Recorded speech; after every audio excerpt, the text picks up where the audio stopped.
Con este vídeo finalizamos el estudio de los convertidores ADC. El vídeo describe varias técnicas empleadas en ADCs comerciales, pero incidiendo en una de las más desconocidas, al menos en el mundo académico, probablemente por tener una cierta complejidad. Se trata de los convertidores sigma-delta, que emplean, en parte, una técnica de modulación muy conocida, o al menos lo era, para los ingenieros de telecomunicación. Como se verá, los convertidores sigma-delta o delta-sigma en inglés se utilizan en aplicaciones o problemas muy concretos que todos sabremos reconocer: instrumentación electrónica, sensores, galgas tensométricas, digitalización de audio por su precisión, etc. Con ello también espero que podamos tener un criterio más sólido a la hora de seleccionar un convertidor comercial para una aplicación concreta, exactamente igual que pretendí en el resto de los vídeos. Los convertidores basados en una arquitectura de tipo bucle cerrado y que aproximadamente responden a la estructura, al diagrama de bloques que veis en la figura, son convertidores que utilizan tanto un ADC como un DAC internos, lo que multiplica su funcionalidad. Naturalmente, en muchos de estos convertidores, el ADC interno utiliza una de las técnicas que ya hemos estudiado, por ejemplo, muestreo y retención, mientras que los DAC suelen ser de tipo R2R. Por tanto, los ADC y los DAC que emplean las técnicas de bucle cerrado responden a la arquitectura, como decía, de la figura. Existen versiones comerciales como el AMC 7834 de Texas Instruments que integran todo un sistema. Ambos tipos de convertidores, de hecho, integra 8 DACs y 12 ADCs, ambos o todos ellos de 12 bits, con un control de temperatura y una supervisión de corriente y voltaje, también con un amplificador de potencia integrado.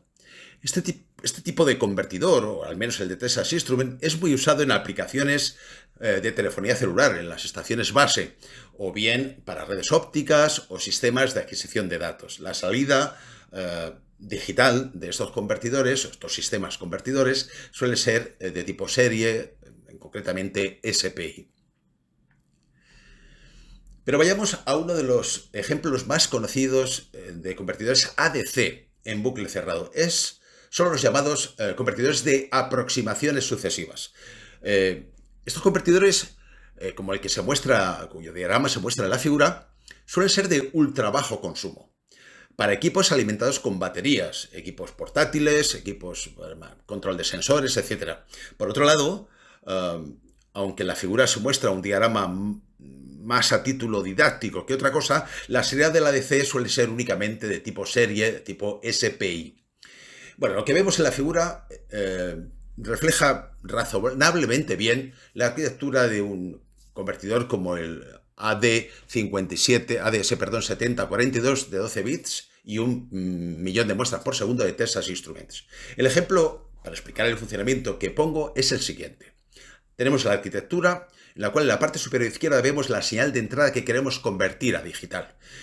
Fijaos que internamente tiene una serie de registros, que es el registro de desplazamiento, el acumulador, el registro de salida en la parte derecha de la figura, y luego por su parte tiene un DAC interno que nos va a proporcionar el valor inferior de la banda o LSB.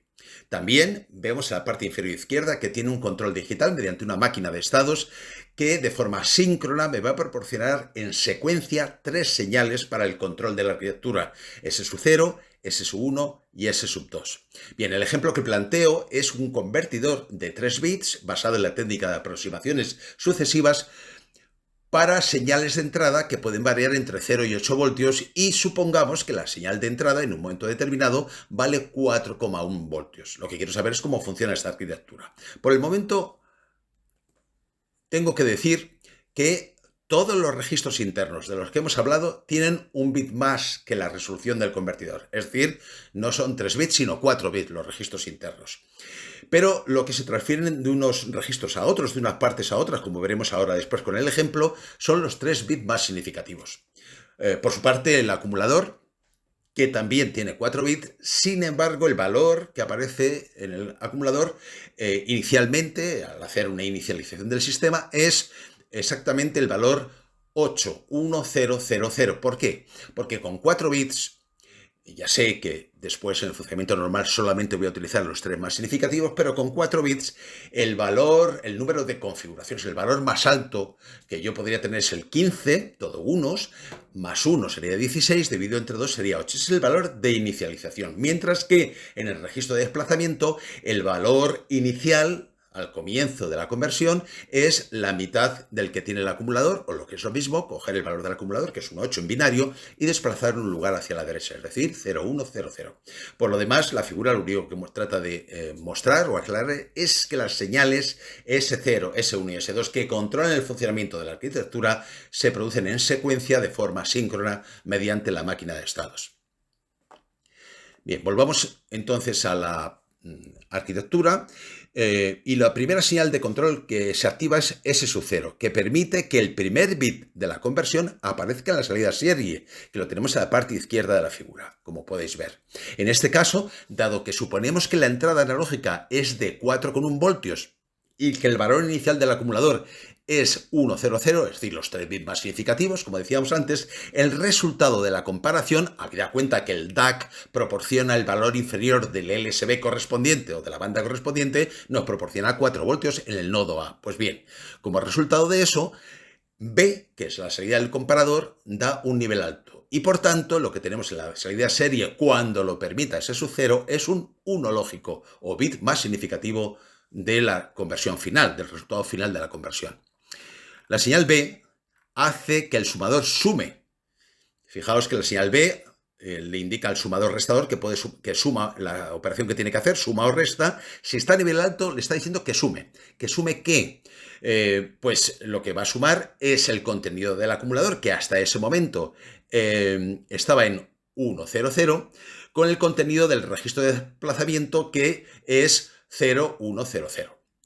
Como ya hemos dicho, cuando se active, en todo caso, es S1, que es la señal que controla el funcionamiento, el enable, por decirlo así, del circuito sumador-restador. El resultado se almacena en el acumulador, es decir, 1, 1, 0, 0. Finalmente, se activa la señal S2 haciendo que el contenido del registro de desplazamiento se desplace hacia la derecha un bit, es decir, 0, 0, 1, 0. El ciclo de control se repite hasta completar la conversión y en la diapositiva siguiente se resume en forma de tabla este funcionamiento. Fijaos. Inicialmente tenemos el acumulador con un valor 1, 0, 0, 0, es decir, el 8 en binario, donde lo único que nos importa son los 3 bits más significativos, por eso los he subrayado. Inicialmente en el registro de desplazamiento tengo 0, 1, 0, 0, que es el 4 en decimal y que es la mitad del valor del acumulador en 4 bits, eso sí, y por tanto en el nodo A tengo 4 voltios, me lo proporciona el DAC interno, y en B tengo un nivel alto, un 1, dado que la entrada analógica es mayor que la tensión que me proporciona o que tenemos en el nodo A. Eso hace que el primer bit de la salida serie, que es el más significativo, como decíamos, sea un 1. En el siguiente paso, que es la segunda fila de la tabla, lo que ocurre es que por ser B un nivel alto, le estoy diciendo al sumador restador que sume. ¿Y que sume qué? Pues que sume el contenido del acumulador con el contenido del registro de desplazamiento. Es decir, sumamos 1, 0, 0, 0 más 0, 1, 0, 0 y eso es 1, 1, 0, 0. Bien. Mientras que en el registro de desplazamiento desplazamos a la derecha un bit y obtenemos 0, 0, 1, 0. El 1, 1, 0, que son los 3 bits más significativos del acumulador, para el DAC es el valor digital de una tensión de 6 voltios, que es como hemos dicho en el principio, el valor, el inferior de la banda o LSB correspondiente. Claro, 6 voltios es mayor que 4,1. Por tanto, el resultado de la comparación hace que B sea un 0, sea un nivel bajo, y por tanto la salida serie me ofrezca en segundo lugar un 0. Claro, esto hace que el sumador, en lugar de sumar ahora, reste, puesto que B vale 0. Y a 1, 1, 0, 0 le tengo que restar 0, 0, 1, 0, y eso me configura la tercera línea de esa tabla. Es decir, el acumulador tendrá 1, 0, 1, 0, el registro de desplazamiento desplazará un bit hacia la derecha y tendrá 0, 0, 0, 1, y si nos fijamos, los 3 bits más significativos del acumulador representan el 5, es decir, el DAC interno que me muestra siempre el valor inferior de la banda correspondiente, lo que me muestra ahí son 5 voltios. 5 voltios de nuevo es mayor que 4,1. Por tanto, en B tengo un nivel bajo y el bit que sale por la salida de serie es un 0. Bien, finalmente, B está indicando que ha de restar otra vez y lo que hago es restar al contenido del acumulador el contenido del registro de desplazamiento, obteniendo la última fila que ya no la he completado porque, como veis, el acumulador pasa a tener 1001, es decir, los 3 primeros bits son precisamente, como veremos ahora, son los 3 bits que voy a mandar en paralelo hacia el exterior y que se corresponden con los 3 bits que han salido por la salida serie 100. ¿Y por qué se para el funcionamiento del convertidor dando por finalizada la conversión? Porque en el registro de desplazamiento, al hacer un nuevo desplazamiento, el desplazamiento hacia la derecha hace que introducir, fijaos que el contenido era 0001, al desplazarlo hacia la derecha y para que no sea todo ceros, el sistema lo que pone es un 1 para comenzar una nueva conversión, es decir, el nuevo valor del registro de desplazamiento, como está marcado en rojo, es 0100 y eso lo detecta el detector de 1 para indicar que ha de comenzar una nueva conversión.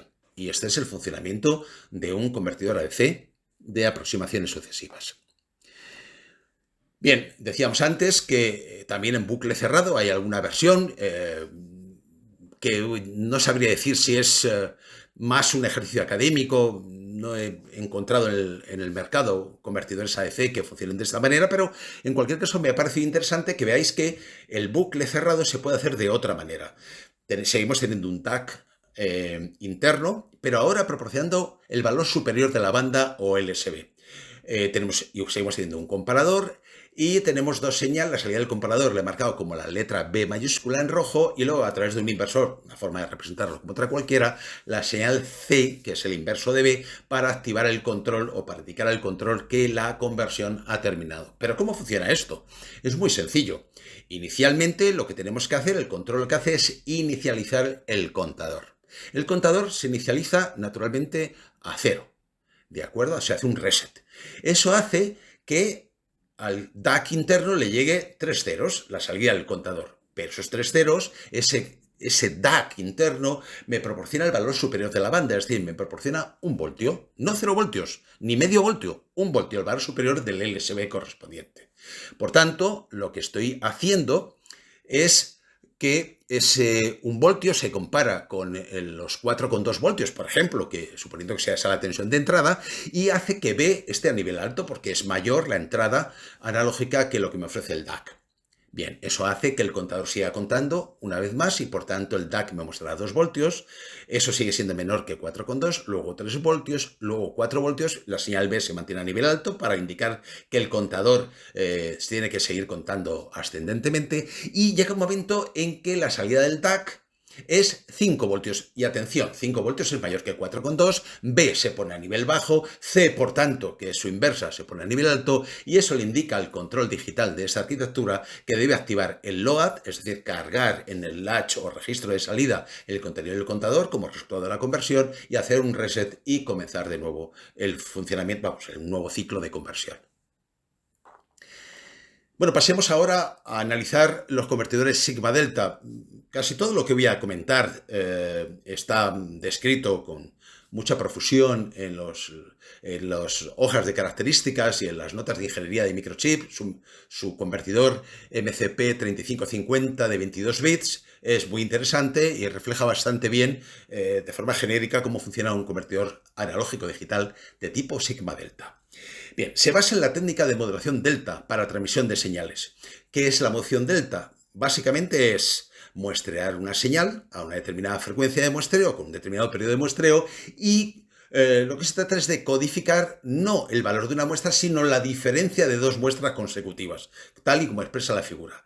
De tal manera que de esa manera puedo saber si la señal de entrada está digamos, tiene pendiente positiva, está creciendo en valor o está disminuyendo respecto del anterior, y por tanto eso me va a permitir tomar una serie de decisiones que vamos a analizar. Fijaos bien, el bloque de entrada de un modelador delta es un comparador, yo lo llamaba ahí sigma delta, en realidad es un comparador, se llama comparador delta, pero bueno, lo llamo sigma delta porque lo vamos a utilizar luego en el convertidor correspondiente.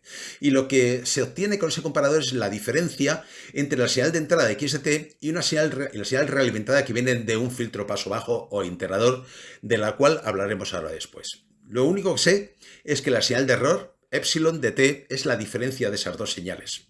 De tal manera que si la diferencia de la señal de error es positiva, entonces se va a generar un pulso P de t con pendiente positiva, un pulso positivo de valor positivo de tensión.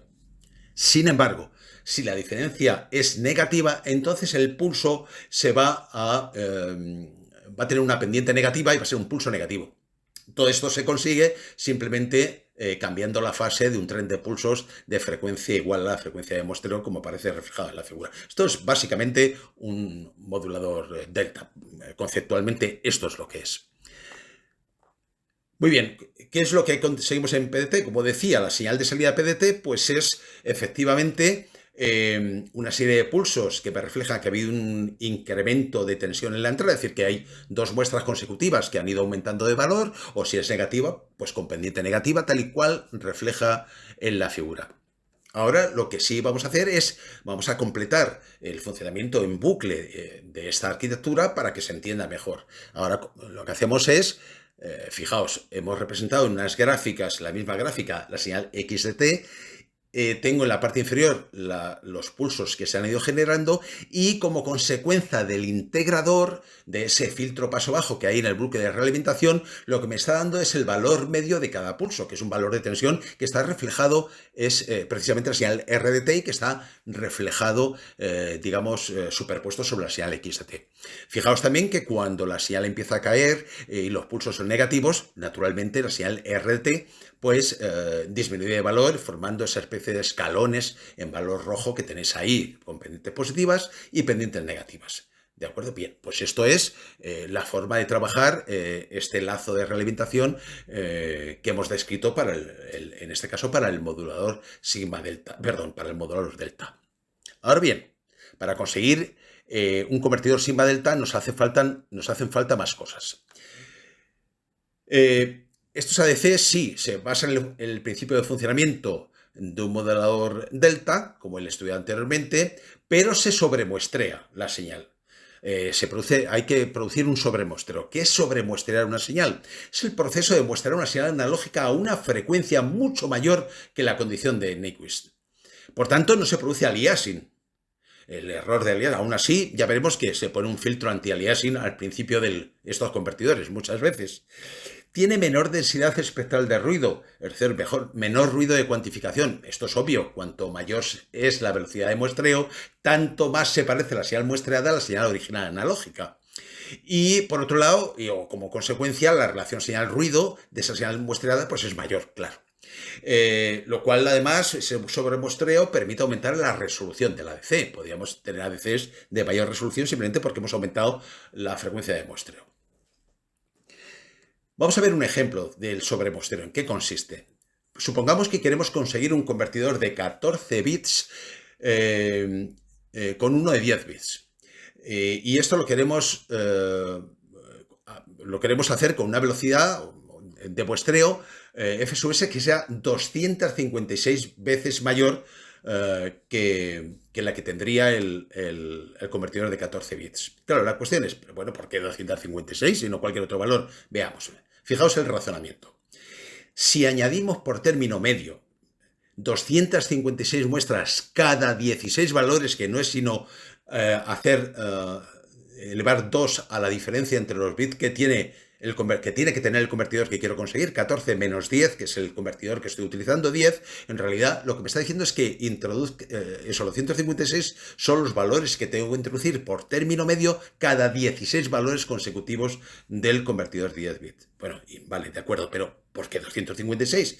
Bien, fijaos en la expresión, que es sencillo. El número de muestras que tengo que intercalar, es la demostración, o que tengo que añadir por término medio, multiplicado por 2 elevado a 10, que es, digamos, el número de posibles valores del convertidor de 10 bits, partido por 2 elevado a 4, que es, como decía, la diferencia entre 14 menos 10, es decir, 2 elevado a esa cantidad, que son 16 valores, esto tiene que ser igual a 2 elevado a 14. Y no hay más remedio, y la solución de esta ecuación sencilla es que el número de muestras sea 256, como queríamos demostrar.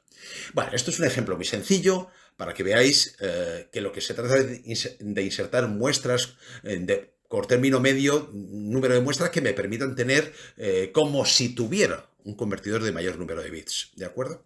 En general, se puede generalizar, como digo, en el ejemplo anterior, diciendo que si n es el número de bits que hay que aumentar, el número de muestras que tengo que intercalar para conseguirlo es siempre 2 elevado a 2 veces ese número de bits, ¿de acuerdo? En este caso, 2 elevado a 2 por 4, es decir, a 8, 2 elevado a 8, 256. El gran inconveniente de esos convertidores es su lentitud, pues el número de muestras por segundo se reduce en la misma proporción. Es decir, en el ejemplo de la diapositiva anterior, si tenemos un convertidor de 10 bits con un kilo muestra por segundo, la velocidad de conversión después de sobremuestrear para obtener 14 bits es pues 1 kilo muestras por segundo partido por 256, y eso es 4 muestras por segundo. Es decir, esto no es real, esto es solamente un ejemplo y, hombre, son convertidores relativamente lentos, estamos pagando el inconveniente de la velocidad, pero bueno, esto es un ejemplo un poco extremo. Ahora bien, el ADC Sigma Delta de microchip que hemos comentado, el 3550, utiliza una arquitectura de un bit, en realidad, por lo que sobremuestrear es simplemente utilizar una frecuencia de muestreo FSUS que sea n mayúscula veces mayor que la condición o frecuencia de Nyquist. Y de esa manera, Microchip nos ofrece una arquitectura parecida a esta de su convertidor, la figura que tenéis en la transparencia. El filtro paso bajo de entrada es un filtro anti-aliasing para limitar en banda la señal de entrada de XDT. La señal de salida, XUF de T, es la misma que X de T, pero con el ancho de banda limitado, como digo. Solo comentaremos algunas de las características de este convertidor de microchip que nos sean útiles para explicar esta técnica y estos conceptos. Siempre es recomendable leer las hojas de características para obtener más datos. Por ejemplo, por poner un ejemplo, la entrada analógica de este ADC en realidad es una entrada diferencial, es un convertidor con entrada diferencial, por decirlo así. Lo digo para que veáis que hay muchas cosas que tener en cuenta a la hora de utilizar una aplicación. Yo aquí explico simplemente la técnica. Pues bien, después de ese integrador pone filtro paso bajo de tercer orden, al menos de tercer orden, lo que viene es el famoso comparador que ya hemos visto, que me compara la señal X o F de T, en este caso, con R de T, que es la señal realimentada. He pintado ahí la misma figura que había pintado hace 2 o 3 diapositivas, para obtener la señal de error epsilon de T. Y ahora lo que tenemos, en vez de tener un modulador de pulso, lo que tenemos es un convertidor de un bit. Y la señal de un bit, lo único que dice es si la diferencia es positiva, pongo un 1, y si es negativa, pongo un 0. Y obtengo la señal que he llamado señal un bit, perdonad que el nombre no sea muy original, para indicar qué es lo que está saliendo a partir de ese convertidor ADC. Claro, esa señal de un bit que va a 1, 0, 0, 1, 0, 1, 1, se realimenta con un DAC también de un bit, y lo que obtengo con ese DAC de un bit es un nivel analógico, una señal analógica, o el valor medio de la señal analógica, que aproximadamente es esa señal en forma de escalones que van subiendo y van bajando, R de T. Finalmente tenemos un bloque propio, característico de los convertidores sigma delta, que es el decimador NA1, que fijaos que si estoy sobremuestreando una velocidad n mayúscula veces que la frecuencia condición de Nyquist, ese decimador lo que va a hacer es, básicamente, una de sus funciones podría ser empaquetar esos bits que van individualmente bit a bit, llegando hasta formar la palabra de 22 bits, que en el caso de microchip es lo que nos puede mostrar después como una palabra completa o como resultado de una conversión, ¿de acuerdo? Bien.